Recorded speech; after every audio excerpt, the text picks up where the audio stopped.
Student सारे online है?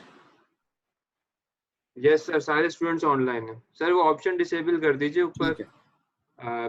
मोर में एक और ऑप्शन है डिसेबल पार्टिसिपेंट एनोटेशन, उस पर क्लिक कर दीजिए। ठीक, राइट। बिस्मिल्लाहिर्रहमानिर्रहीम। आज का हमारा जो टॉपिक है वो हेपेटाइटिस बी है। अच्छा, बच्चों से कन्वर्सेशन कैसी होगी मेरी?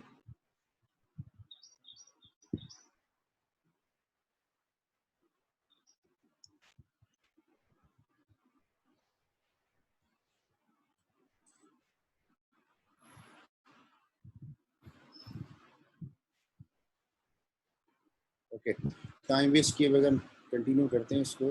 और हेपेटाइटिस बी वायरस आज का हमारा ये टॉपिक है और कुछ थोड़ा सा इसमें इंटरेक्टिव भी होगा। अच्छा, हेपेटाइटिस बी जो है वो एज अ होल एक बहुत ह्यूज टॉपिक है और काफ़ी कॉम्प्लिकेटेड टॉपिक भी है। इसमें जो मेरा टारगेट ये है कि वो बेसिक्स चीज़ें या वो मिनिमम चीज़ें जो एटलीस्ट आपको पता होना चाहिए वही मैं इसमें शेयर करूँगा। किसी चीज़ की डिटेल में नहीं जाऊँगा क्योंकि डिटेल का मतलब ये होगा कि ये लेक्चर फिर खत्म नहीं होगा, हफ्ते भर भी चलता रहेगा हेपेटाइटिस बी जो है। लेकिन वो इंपॉर्टेंट पॉइंट्स जो कि हाईलाइट होने चाहिए वो मैं इसमें हाईलाइट करूँगा। अगर 2-3 बातें कोई ऊपर नीचे रह जाती हैं वो आप मुझसे बाद में डिस्कस कर सकते हो, क्वेश्चन में आप मुझसे पूछ सकते हो, ठीक है? तो आगे चलते हैं।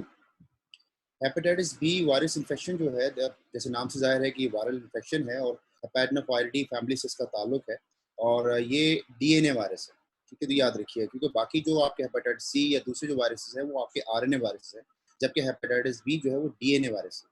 अच्छा, अब तक जो जीनोटाइप्स हैं वो ए से लेकर जे तक, A B C D E F से लेकर जे तक जो है इसकी जीनोटाइप्स हैं, ठीक है ना? और ये हेपेटाइटिस बी का जो पार्टिकल है या इसको जो वायरियन जिसको जो वायरस होता है उसको डेन पार्टिकल कहते हैं। Dane particle basically main particle है जो जिसके ऊपर सारी की सारी आपके टेस्ट और सब चीज़ें इसको डिपेंड करती है। ऑफ कोर्स नाम से हमें पता है कि जो लिवर जो टारगेट है, क्या टारगेट ऑर्गन जो है हेपेटाइटिस बी का वो लिवर है और ये कोई एपिडेमिक एक जगह का नहीं है बल्कि ये ग्लोबल इशू है। पूरा वर्ल्ड वाइड जो है ये चीज़ें जो है ये हेपेटाइटिस बी को लोग फेस कर रहे हैं। स्ट्रक्चर की तरफ अगर हम आते हैं तो ये जो पिक्चर बनी हुई है सामने, ये पिक्चर सारी ये डेन पार्टिकल है, पूरा ओवरऑल डेन पार्टिकल, ठीक है ना? अब ये डेन पार्टिकल में अगर आप ये देखें तो जो ये आपको ग्रीन कलर के अंदर जो नजर आ रहा है एरिया सारा का सारा, एक तो ये यहाँ पे देख सकते हैं कि दिस स्फेरिकल डबल शेल्ड है और इसका डायमीटर तकरीबन 42 नैनोमीटर डायमीटर है। अब ये जो ये लेयर है आपकी, ये जो ग्रीन कलर की लेयर है ये आपके एनवेलप लेयर है, ठीक है? इस एनवेलप लेयर के ऊपर जो कोटिंग हुई है वो hepatitis B surface antigen particles की हुई है रेड के अंदर। और जो ग्रीन कलर जो है वो आपका ये हेपेटाइटिस बी यानी एनवेलप एंटीजन है। अच्छा, अंदर जाते हैं तो ये आपको जो ब्लू कलर का एरिया नजर आ रहा है ये हेपेटाइटिस बी कोर एंटीजन का जो है शील्ड है। और अगर अंदर और हम जाते हैं तो उसके बाद ये एरिया जो आपका आता है ये सर्कुलर डीएनए है जो कि डबल स्ट्रैंडेड होता है, स्ट्रैंड इसके 2 होते हैं और इसके अंदर जो है वो डीएनए पॉलीमरेज होता है जहाँ पे जो है आपके वायरस की रेप्लिकेशन वगैरह या जो भी कोडिंग वगैरह होती है वो यहाँ से होती है। तो ये कुछ इंपॉर्टेंट चीज़ें इसलिए मैं कह रहा हूँ इसको ध्यान में रखिएगा क्योंकि इन्हीं के ऊपर आके जो सीरोलॉजी हम टेस्ट चेक करते हैं उनमें यही चीज़ें सारी की सारी इस्तेमाल होंगी। तो जो आउटर मोस्ट लेयर है वो आपकी हेपेटाइटिस बी सरफेस एंटीजन है जो कि अटैच्ड है हेपेटाइटिस बी ई एंटीजन यानी एनवेलप जो होती है लिपिड लेयर होती है उसके साथ ही अटैच्ड है। उसके बाद जो इनर मोस्ट है वो हेपेटाइटिस बी की कोर है। कोर के बाद आपका फिर ये आपका जब कोर के अंदर जो है आपका डीएनए पार्टिकल आने शुरू हो जाता है जिसमें आपका डीएनए पॉलीमरेज है और उसके अंदर फिर आपका जो है sorry circular DNA double stranded DNA आ जाता है। उसके अंदर फिर आपका डीएनए पॉलीमरेज है जहाँ पे वायरस की एप्लीकेशन या कोडिंग वगैरह होती है, ठीक है? तो अब यहाँ पे भी मेंशन जैसे lipid envelope containing outer hepatitis B surface antigen है, inner nucleoside hepatitis B core, double stranded DNA और साथ जो आपका पॉलीमरेज वगैरह। अच्छा, ये जो है ये हेपेटाइटिस बी की डिजीज का स्पेक्ट्रम है कि मतलब हेपेटाइटिस बी किस किस तरीके से प्रेजेंट कर सकता है।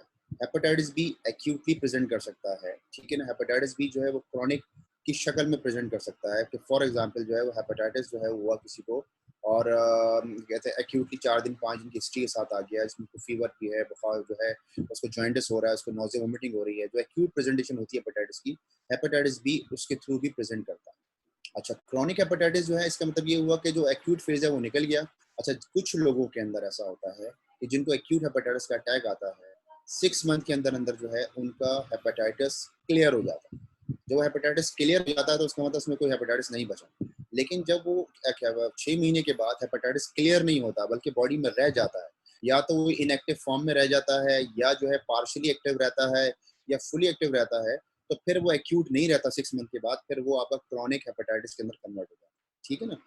अच्छा, उसके बाद जो अगली स्टेज है वो एक्यूट लिवर हेपेटाइटिस है। एक्यूट लिवर हेपेटाइटिस जो है, या एक्यूट लिवर फेलियर जो है, इसमें जो होता है ये है कि लिवर आपका फेल हो जाता है, यानी पेशेंट आपका वोमिटिंग, अनकॉन्शियस, लिवर फेलियर के साथ प्रेजेंट करता है, और ये लाइफ थ्रेटनिंग सिचुएशन होती है। ठीक है ना? अच्छा, दूसरा जो है इस वक्त अगला स्टेप जो है वो सिरोसिस है। और सिरोसिस जो है इसका मतलब ये हुआ कि एक्यूट इवेंट के बाद कन्वर्जन हुई क्रॉनिक हेपेटाइटिस के अंदर, और क्रॉनिक हेपेटाइटिस जो है वो लिवर को सरोटिक कर गया, और लिवर जो है वो कॉम्प्लिकेट हो गया, और सिरोसिस जिसके अंदर जो है लिवर फाइब्रोटिक हो जाता है, वो स्टेज डेवलप हो गई। ठीक है ना? और HCC, hepatocellular carcinoma, hepatocellular carcinoma आपकी समझ लें कि एक एडवांस स्टेज है, जिसमें जाकर जो है कहते हैं कैंसर जो है वो डेवलप हो जाता है। ये भी आपकी हेपेटाइटिस बी वायरस स्पाइक जो है पार्ट स्पेक्ट्रम। लेकिन एक्यूट हेपेटाइटिस मोर कॉमन है, क्रोनिक हेपेटाइटिस इससे कॉमन है, एक्यूट जो है, लेकिन एक्यूट लिवर फेलियर जो है वो रेयर है। और आपका जो सिरोसिस है वो डेफिनेटली कॉमन है, और हेपेटाइटिस सी जो HCC है वो भी as compare to chronic hepatitis जो है वो ज्यादा रेयर, मतलब ज्यादा कॉमन नहीं। यहाँ सवाल आता है हु शुड स्क्रीन। यहाँ मैं चाहूँगा कि आप लोगों के साथ थोड़ा सा इंटरेक्ट करूँ, कि मुझे आप ये बताएंगे कि कौन कौन से लोगों को जो स्क्रीन होना चाहिए हेपेटाइटिस बी के। मुझे अगर आंसर शेयर कर सकें आप लोग सारे।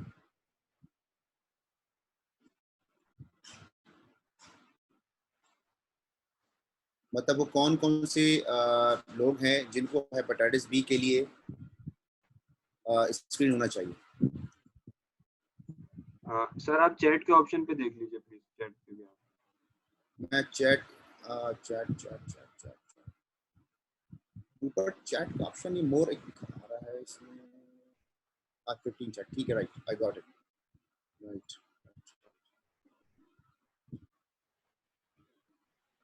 अच्छा, गुड। कुछ लिखा है मेडिकल स्टाफ। अच्छा, कुछ ने लिखा है infant born to infected mother, IV drug abuser, IV drug abuser. ठीक है, और इसके अलावा? अच्छा, और every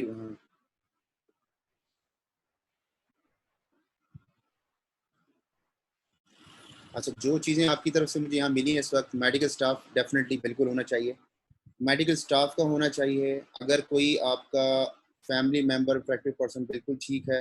medical and dental health worker, बिल्कुल ठीक है, excellent. People from endemic area, excellent. HIV positive, बिल्कुल ठीक है। और इंट्रावेनस ड्रग अब्यूज़र, बिल्कुल ठीक है, दैट्स फाइन। ये जो चीज़ें आपने मोटी मोटी चीज़ें बताई हैं, यही आप लो सोशो इकोनॉमिक स्टेटस, बिल्कुल ठीक है, ये भी सही है। मेडिकल, जो भी आपका मेडिकल प्रोफेशन से रिलेटेड बंदा है, चाहे वो स्टाफ है, चाहे वो डॉक्टर है, चाहे वो डेंटिस्ट है, उसकी स्क्रीनिंग होनी चाहिए, number 1। Number 2, people receiving blood products, excellent, ज़बरदस्त। जो ब्लड ट्रांसफ्यूजन जिनकी हिस्ट्री में हुई, जिनकी ज़िंदगी में, लाइफ में जिनको ब्लड ट्रांसफ्यूजन हुई है, उनका उनका होना चाहिए। अच्छा, जिनकी कोई टूथ एक्सट्रैक्शन हुई है, जिन्होंने कोई दांत निकलवाया है, needle stick injuries, excellent. Pregnant women, ज़बरदस्त, एक्सलेंट, ज़बरदस्त। मोरलेस आपने सब चीज़ें कवर कर दी। ये वो चीज़ें तमाम की तमाम लोग जो हैं जिनका जो है आपका स्क्रीनिंग होना चाहिए। मेडिकल प्रोफेशन तो डेफिनेटली होना चाहिए, चाहे वो स्टाफ हो, चाहे वो डॉक्टर हो, चाहे वो मेडिकल स्टूडेंट हो, चाहे वो जो है क्या कहते हैं अल्लाह आपका भला करे, चाहे उसका डेंटिस्ट से किसी ताल्लुक हो। अच्छा, वो फिर लोग जो कि जिनके घर में कोई लोग मौजूद है हेपेटाइटिस बी का, तो उनकी पूरी फैमिली के अंदर होना चाहिए। House hold sexual contact of people with, बिल्कुल सही है, एक्सीलेंट। जो कि जो भी अगर आप लाइफ पार्टनर में किसी एक को हुआ है, हस्बैंड को हुआ तो वाइफ का होना चाहिए, वाइफ को हुआ तो हस्बैंड का होना चाहिए। अच्छा, अगर मदर को है तो, और बच्चा उसके पैदा हुए हैं तो, जो पेरेंट यानी मदर के साथ साथ जो है, जो वर्टिकल ट्रांसमिशन होती है, यानी मदर से जो न्यू बॉर्न पैदा होता है, उसमें जो होता है उसके अंदर जो है बच्चों का भी हेपेटाइटिस का टेस्ट होना चाहिए। तो एक्सेलेंट आंसर, आपने बिल्कुल सही कहा। ये सारे सारे जो भी आपने बताइए, सारा ये सब स्क्रीनिंग है जो कि होनी चाहिए। ठीक है, अच्छा आगे चलते हैं।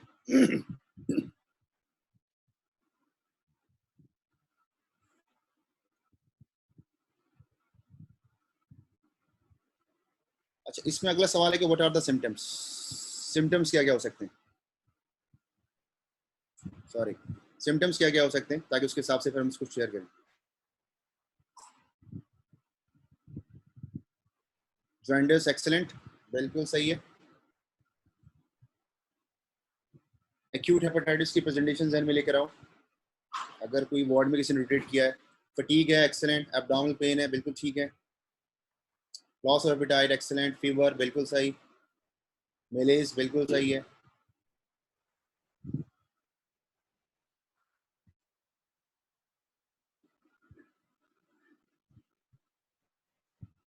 नोजिया वोमिटिंग, ठीक है, राइट। अपर क्वाड्रेंट पेन, बिल्कुल ठीक है। Vomiting, nausea, dark urine, mild hepatomegaly, excellent. Fever, fatigue, loss of appetite, nausea, vomiting, abdominal pain, excellent. Change in urine colour, सही है। डार्क यूरिन, ठीक है, जबरदस्त। मोस्ट ऑफ जो है मोस्ट ऑफ जो प्रेजेंटेशन है वो आप लोगों ने यहाँ पे शेयर की हैं।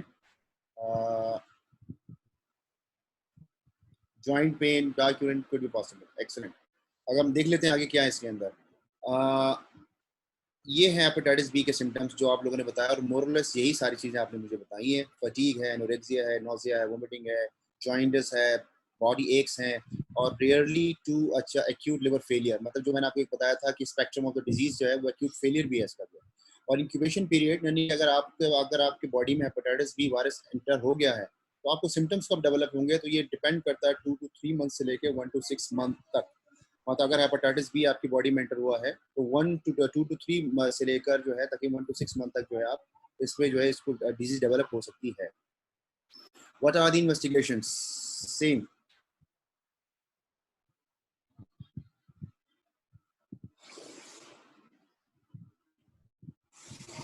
जी जनाब, इन्वेस्टिगेशन क्या क्या कराएंगे आप। एलएफटी, जबरदस्त, ठीक है, गुड, बिल्कुल सही। एलएफटी के अलावा हेपेटाइटिस बी सरफेस एंटीजन, ठीक है, और इसके अलावा एलएफटी, गुड, एलएफटी वाले सारे ओके हैं।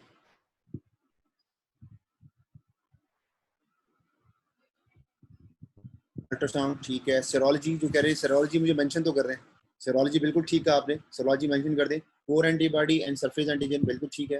हेपेटाइटिस बी ई एंटीबॉडी और एंटी बी।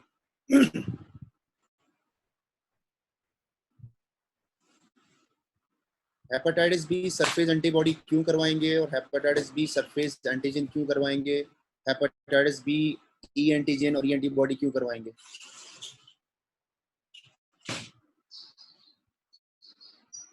जबरदस्त। ये भाई जिसने भी लिखा है कि hepatitis B core IgM antibody से कराएंगे देखने के लिए कि एक्यूट इवेंट हुआ है कि क्रॉनिक हुआ है, एक्सीलेंट, सही है। हेपेटाइटिस बी सरफेस एंटीजन क्यों कराएंगे, ये किसी ने लिखा है hepatitis B surface antibody, hepatitis B surface antibody क्यों करवाएंगे। हेपेटाइटिस बी वायरल डीएनए, बिल्कुल ठीक है। अच्छा, वायरल डीएनए जिसे लिखा है हेपेटाइटिस बी वायरल डीएनए, ये इसका मतलब क्या कराएंगे आप, ये क्वांटिटी करवाएंगे या क्वालिटी चेक करेंगे, क्या कराएंगे। अच्छा, surface antigen is the first marker, बिल्कुल सही है, that's a good answer. Hepatitis B surface antigen marker है, और एक्यूट जब आपके अगर पेशेंट इन्फेक्टेड होता है तो उसके अंदर ये पॉजिटिव होता है, ठीक है। अच्छा, जिसने हेपेटाइटिस बी का वायरल डीएनए लिखा हुआ है, इसका हम क्वालिटी करवाएंगे या क्वांटिटी करवाएंगे।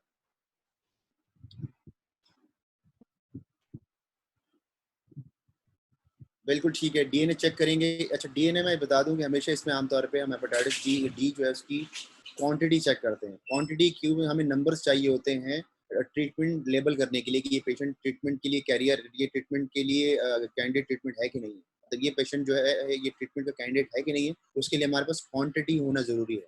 तो हेपेटाइटिस डी जो है उसका हमने येस और नो मालूम नहीं करना, बल्कि हमें हेपेटाइटिस डी का जो पीसीआर है उसका हमने क्वांटिटी मालूम करनी है कि कितने इसकी क्वांटिटी है जिसके अंदर ये मौजूद है।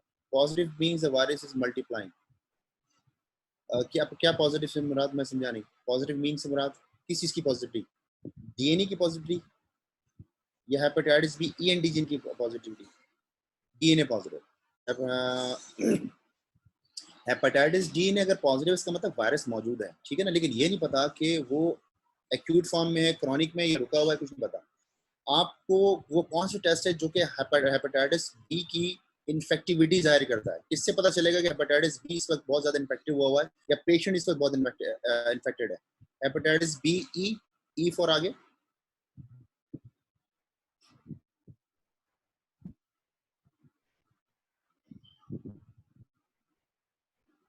Hepatitis B E antigen, hepatitis B E antigen, yes जबरदस्त। हेपेटाइटिस बी ई एंटीजन जो है ये आपकी इन्फेक्टिविटी को जाहिर करता है, ठीक है ना।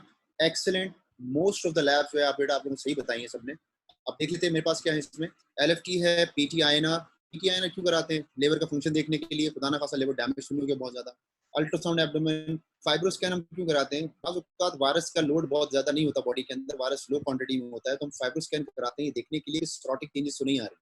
अगर सिरोटिक चेंजेस आ रही होती हैं तो what ever the viral DNA count हम जो है ट्रीटमेंट शुरू करा देते हैं, ठीक है।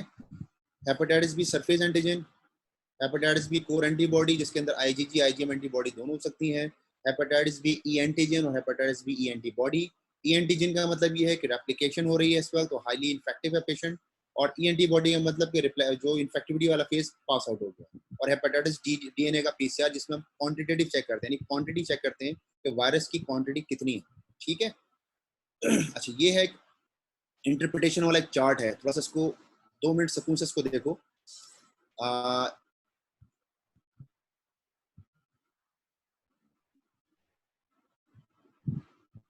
अच्छा, इसके अंदर जो है hepatitis B surface antigen, anti hepatitis B core, anti hepatitis B S, ठीक है ना। एंटी हेपेटाइटिस बी एस जो है ये हेपेटाइटिस बी सरफेस एंटीबॉडी है, ठीक है ना। इसमें ये इसको ज़ाहिर तो मैं अपलोड कर दूंगा, आप इसको दोबारा तसल्ली से देख लीजिएगा। इसमें एक चीज़ याद रखने की ज़रूरत है कि अगर for example hepatitis B surface antigen भी नहीं है, हेपेटाइटिस बी कोर भी नहीं है और हेपेटाइटिस एंटीबॉडी भी नहीं है, ठीक है ना, तो यहाँ पे फिर आपकी इंडिकेशन हो जाती है वैक्सीनेशन की, इसको आप वैक्सीनेट करेंगे कि नहीं करेंगे, ठीक है ना। मतलब आप कहते हैं ना यार कि हमने किसी पेशेंट का जो है वैक्सीनेशन करानी है जाके, तो आप उसमें उसको शर्त यही है कि हेपेटाइटिस बी सरफेस एंटीजन भी नेगेटिव हो, कोई एंटी कोर एंटीबॉडी भी ना हो और हेपेटाइटिस बी सरफेस एंटीबॉडी भी ना हो, तो ही आप उसको वैक्सीनेशन कराएं। मतलब एक पेशेंट का आपने जो है जब टेस्ट कराया तो ये तीनों नेगेटिव आए, तो इसका मतलब इसकी वैक्सीनेशन हो सकती है। अच्छा, जब आपने जो है एक पेशेंट जो है उसका टेस्ट कराया तो पता चला उसके अंदर वो मतलब रिपोर्ट लेकर आ रहा है, अक्सर ये होता है कि anti hepatitis B surface antibody जो है, हेपेटाइटिस बी सरफेस एंटीबॉडी की रिपोर्ट लेके पेशेंट आ रहा होता है आपके पास और कहता है डॉक्टर साहब मुझे हेपेटाइटिस हो गया, ये क्या है, मैं कोई टेस्ट करवाया था, ये रिपोर्ट निकल गया है। आपने उसको रीअश्योर कराना है क्योंकि बाकी टेस्ट उसके नेगेटिव है सारे, तो आपने उसको रीअश्योर कराना है भाई कि ये इम्यूनिटी जाहिर कर रही है। आप इम्यूनिटी से मुराद या तो इसने माजी में कोई हेपेटाइटिस बी की वैक्सीनेशन लगाई है जो कि एंटीबॉडीज बनती है इस वजह से, ये उस वजह से पॉजिटिव है, या ये पहले कभी एक्सपोज हुआ है, पहले इसको कोई वायरस हुआ था, वायरस चला गया और अब एंटीबॉडी जो है वो बन गई सारी के सारी, ठीक है। तो ये एक तो एक सिनेरियो तो ये है कि सब टेस्ट नेगेटिव है तो आप जो है वैक्सीनेशन डिसाइड करोगे, ठीक है ना, तो अगर आपके पास पेशेंट आ गया। दूसरा जो है मिसाल के तौर पे अगर पेशेंट आता है जिसके अंदर खाली हेपेटाइटिस सरफेस एंटीबॉडी लेकर आया हुआ है, तो इसका मतलब ये है कि वो इम्यून हुआ है, उसको भी वैक्सीनेशन की जरूरत नहीं है क्योंकि ऑलरेडी इम्यून है, ठीक है। अच्छा, यहाँ पर अगर आप आ जाते हैं दूसरा इस स्टेज यहाँ पर, तो यहाँ आप देख सकते हैं कि एंटी कोर एंटीबॉडी पॉजिटिव है। इसका मतलब ये हुआ कि ये बंदा एक्सपोज हुआ है माजी में, लेकिन ऐसा एक्सपोज हुआ है कि ना ही इसका hepatitis B surface antigen positive है भी, ना ही एंटी है, लेकिन बीच में पास एक्सपोजर जरूर है। इस पे जो इसको नजर रखने की जरूरत है, इसके सारे वर्कअप कराने की जरूरत है। डीएनए पार्टिकल्स आप चेक करें कि कहीं इसमें ग्रो या तो ये साइलेंट हुआ है या ये कहीं जो है कि कहते हैं आगे जाके डेवलप तो नहीं करेगा वायरस। कुछ लोगों ने चार्ट में कुछ कहा है, मैं देख लेता हूं। अच्छा, दूसरी बात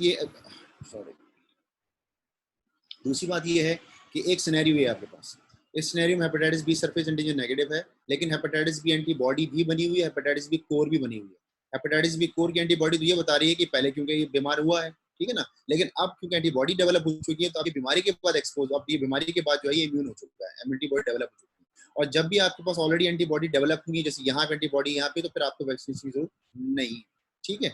और यहाँ पे अगर आगे चलते हैं मिसाल के तौर पर जिसमें हेपेटाइटिस बी सरफेस एंटीजन तो पॉजिटिव है, एंटी कोर भी पॉजिटिव है, लेकिन एंटी हेपेटाइटिस बी की सरफेस एंटीबॉडी मौजूद नहीं है, तो उसका मतलब ये होगा कि ये क्रॉनिक हेपेटाइटिस बी का पेशेंट। तो क्रॉनिक हेपेटाइटिस बी के अंदर आपको क्या मिलेगा, आपको सरफेस एंटीजन भी पॉजिटिव मिलेगा और ये भी आपको, तो इसको दोबारा जब भी आप लेक्चर खत्म हो उसको दोबारा देखिएगा आराम से, तो इंशाल्लाह इसको एक एक करके चलेंगे तो चीजें समझ में आ जाएंगी, एकदम सारी तो मिक्सिंग होने का चांस रह सकता है, ठीक है। तो ये एक सिनेरियो है जिसको आपने इंटरप्रिटेशन के तौर पे याद रखना है। इस तरह के पेशेंट रिपोर्ट के साथ आपके पास ओपीडी में आएंगे तो आपको थोड़ा बहुत ये सिनेरियो बैकग्राउंड को याद होगा तो आप उनको इजीली टैकल कर लेंगे इंशाल्लाह। अच्छा, ट्रीटमेंट इंडिकेशन। ट्रीटमेंट इंडिकेशन के लिए मैं चाहूँगा आप लोगों से पूछना कि कौन-कौन से पेशेंट्स में ट्रीट किया जाएगा? वो क्या क्राइटेरिया है जिसकी बुनियाद के ऊपर जो है हम हेपेटाइटिस बी को ट्रीट करेंगे?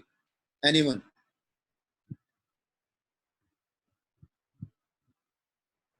किसी के ज़हन में कोई भी आइडिया कि सर ये पेशेंट इस रिपोर्ट के साथ आएगा तो उसको हम ट्रीट करेंगे? क्या क्राइटेरिया आपके ज़हन में है? मैं तो वो देखना चाह रहा हूँ।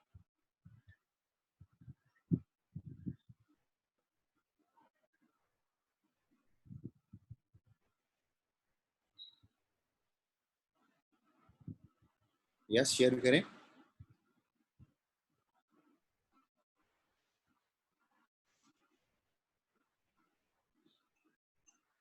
हेपेटाइटिस बी किन पेशेंट को ट्रीट किया जाएगा और किन पेशेंट्स पे नज़र रखी जाएगी?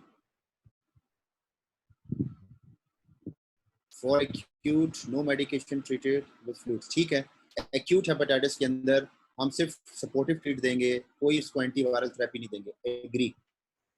और एक बात को और ध्यान में रख लीजिएगा, 6 मंथ तक हम फॉलो करते हैं रूटीन के अंदर, और 6 मंथ तक अगर जो है वो 90% लोगों में चांस होता है कि 6 मंथ के बाद वो खत्म हो जाता है वायरस, ठीक है ना, 6 मंथ में। लेकिन जो 10% रह जाते हैं वो क्रॉनिक में चले जाते हैं, फिर उनको स्टडीज देखते हैं कि वो कैरियर में है या एक्टिव फॉर्म में, तो उस हिसाब से ट्रीटमेंट प्लान करते हैं जी। और क्या इंडिकेशन है एंटीवायरल की? हम एंटीवायरल थेरेपी कब देंगे, कौन से पेशेंट्स को देंगे? High viral load. High viral load एक इंडिकेशन हो सकती है, मतलब कुछ 3 से 4 चीजें हैं जो मिला के आप डिसाइड करते हो कि हमने इसको ट्रीट करना है कि नहीं करना। तो high viral load, hepatitis B E antigen positive, ये दूसरा क्राइटेरिया है, बिल्कुल ठीक है। High viral load, high viral load जिसने लिखा है वो अगर मुझे क्वांटिटी बता दे तो ज्यादा आसानी हो जाएगी। हाई तो कुछ भी हो सकता है, कितना हाई के ऊपर इंडिकेशन बन जाती है। तो हाई वायरल लोड बिल्कुल ठीक है, excellent. Hepatitis B antigen positive होना चाहिए, बिल्कुल एक्सीलेंट। ये 2 पॉइंट्स हो गए। और क्या 2 पॉइंट चाहिए हमें, या और क्या पॉइंट्स हैं जिसके ऊपर हम फैसला करते हैं कि हमें ट्रीटमेंट शुरू करना है कि नहीं करना? यहाँ तक बिल्कुल सही पहुंचे। 200 2000 इंटरनेशनल यूनिट। भाई थोड़ा रेट बढ़ाओ, भाव बढ़ाओ, थोड़ा भाव बढ़ाओ। 2000 बहुत कम है नंबर, लेकिन तुम करीब करीब पहुंच रहे हो। मेरे ख्याल में तुम्हें एक शायद कुछ जीरो ऐड करने।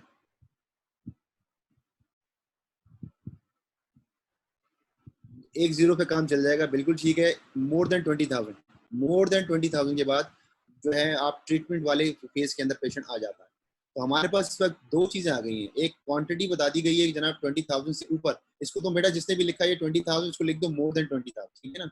तो मोर देन 20,000 और hepatitis B E antigen positive, ये 2 क्राइटेरिया आ गए हैं। और कुछ चीज इनमें है, सिरोसिस भी ठीक है, एबनॉर्मल सीरम एलएलटी बिल्कुल ठीक है। एबनॉर्मल सीरम एलएलटी कितना होना चाहिए? एलिवेटेड एलएलटी कितना होना चाहिए बेटा? Greater than 2। ग्रेटर देन 2 से क्या मुराद है? मतलब अगर किसी का 2 है तो वो 3 हो जाएगा, तो वो क्या मतलब है इसमें?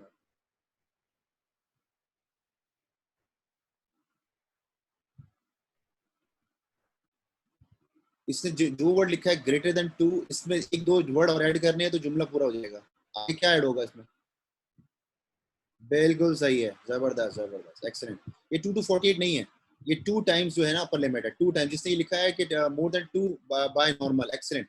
2 टाइम्स बाय नॉर्मल अगर है तो फिर ट्रीटमेंट की इंडिकेशन आती है। मेरा अगला सवाल आपसे ये है कि क्या hepatitis B E antigen positive के ऊपर तो हम कह रहे हैं रिकमेंडेशन दे रहे हैं ट्रीटमेंट की है, क्या hepatitis B E antigen negative के अंदर भी ट्रीटमेंट रिकमेंडेशन है या नहीं? इसका जवाब दो, फिर हम आगे चलें। हेपेटाइटिस बी एंड यस, ठीक है, गुड, यस बिल्कुल ठीक है। आपने ऑलमोस्ट मेरी आने वाली 2 स्लाइड्स को समझ लिया है। आगे जा रहा हूँ। ये बेटा आपके हमारे पास 2 इंडिकेशंस आती हैं, ठीक है ना, hepatitis B E antigen positive और hepatitis B E antigen negative. अगली स्लाइड जो है वो नेगेटिव की है, पहली वाली पॉजिटिव की है। तो पहला क्राइटेरिया आपका hepatitis B surface antigen positive होना चाहिए, जो आपने बताया बिल्कुल ठीक है। दूसरा criteria hepatitis B E antigen positive होना चाहिए, जो कि hepatitis B E antigen positive वाले पेशेंट की मैं बात कर रहा हूँ, ठीक है। अब इसके अंदर 3 सिनेरियो बन जाते हैं। एक वो पेशेंट है जिनके अंदर जो ना एएलटी जो है वो अपर लिमिट से नॉर्मल है, यानी नॉर्मल रेंज में है। एक वो क्राइटेरिया है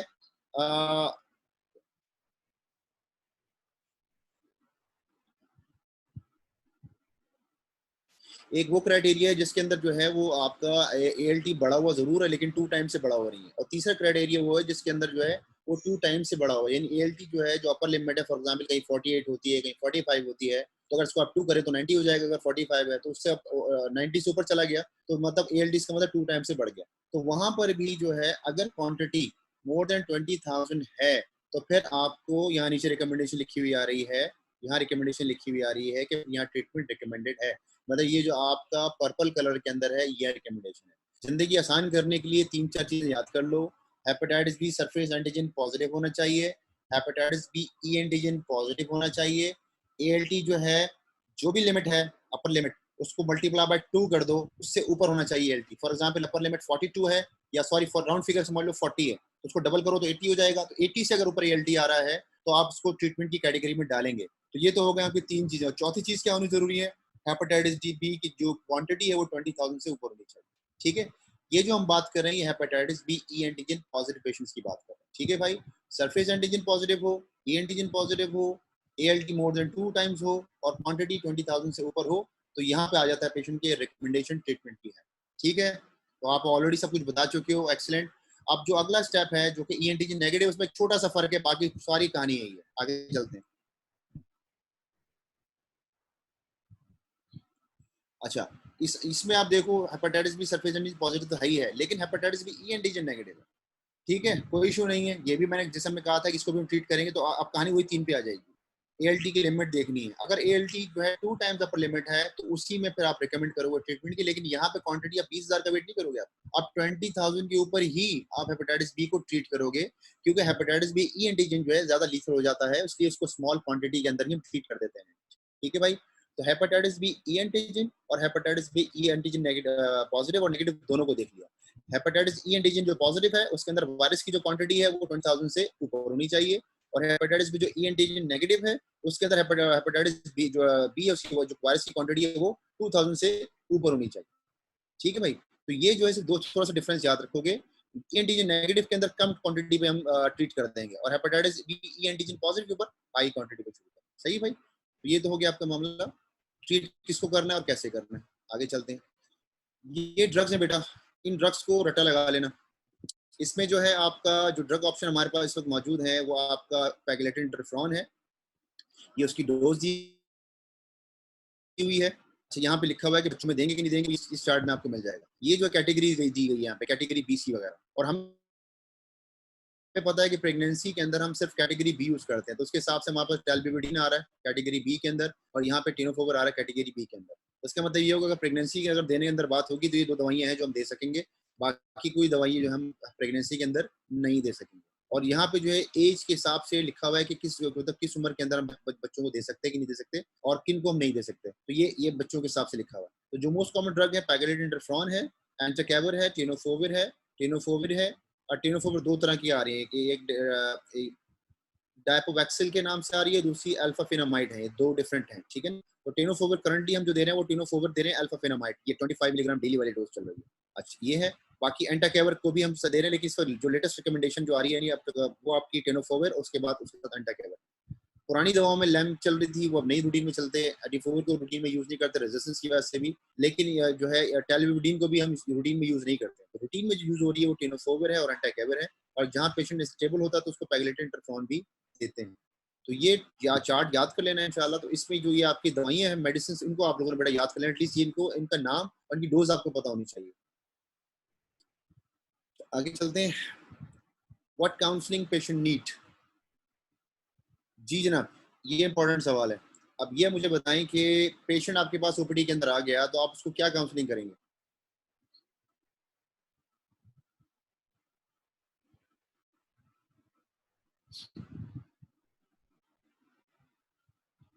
पेशेंट आपके पास मौजूद है,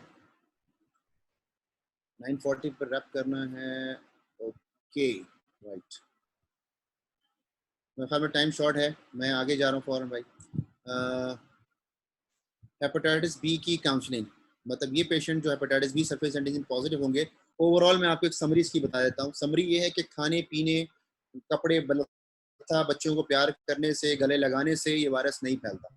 हर वो चीज़ जिसके अंदर ब्लड प्रोडक्ट शेयर हो सके, उसमें जो है उसको ब्लड प्रोडक्ट शेयर, मतलब वो चीज़ें जिससे बॉडी में से ब्लड निकल सकता हो वो आप शेयर नहीं कर सकते हैं। फॉर एग्जांपल टूथब्रश, ब्रश से दूसरों से खून निकल सकता है, आप शेयर नहीं कर सकते हो। सीजर, आपके नेल कटर्स, आपके शेविंग का सामान, और ये चीज़ें आप बिल्कुल नहीं कर सकते हो, ठीक है ना। इवन ब्लड भी आप शेयर नहीं कर सकते हो।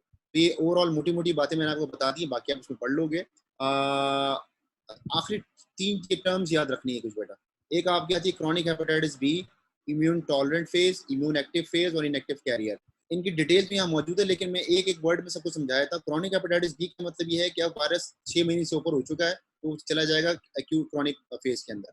इम्यून टॉलरेंट फेज का मतलब ये है कि वायरस भी मौजूद है, सब सरफेस एंटीजन सब चीजें मौजूद हैं, लेकिन एएलटी नॉर्मल है। इम्यून टॉलरेंट फेज के अंदर एएलटी नॉर्मल मिलेगा आपको, ठीक है, डिटेल पढ़ लीजिएगा नीचे। और इम्यून एक्टिव फेज के अंदर जो है एएलटी जो है आपका एक्टिव मिलेगा, और यहाँ पर ट्रीटमेंट के लिए प्लान किया जाता है। और जबकि इनएक्टिव कैरियर के जो है इनएक्टिव क्रॉनिक हेपेटाइटिस बी, इसके अंदर भी जो है आपको हेपेटाइटिस बी इनएक्टिव मिलेगा। ये डिटेल पढ़ लीजिएगा बेटा, आपको बहुत मतलब मुश्किल नहीं है। सिर्फ ये याद रखना है कि इम्यून टॉलरेंट फेज के अंदर और आपका जो इनएक्टिव क्रॉनिक हेपेटाइटिस बी के अंदर एएलटी नॉर्मल है, बाकी क्रॉनिक हेपेटाइटिस में और इम्यून एक्टिव फेज के अंदर एएलटी आपका बढ़ा हुआ मिलेगा, ठीक है।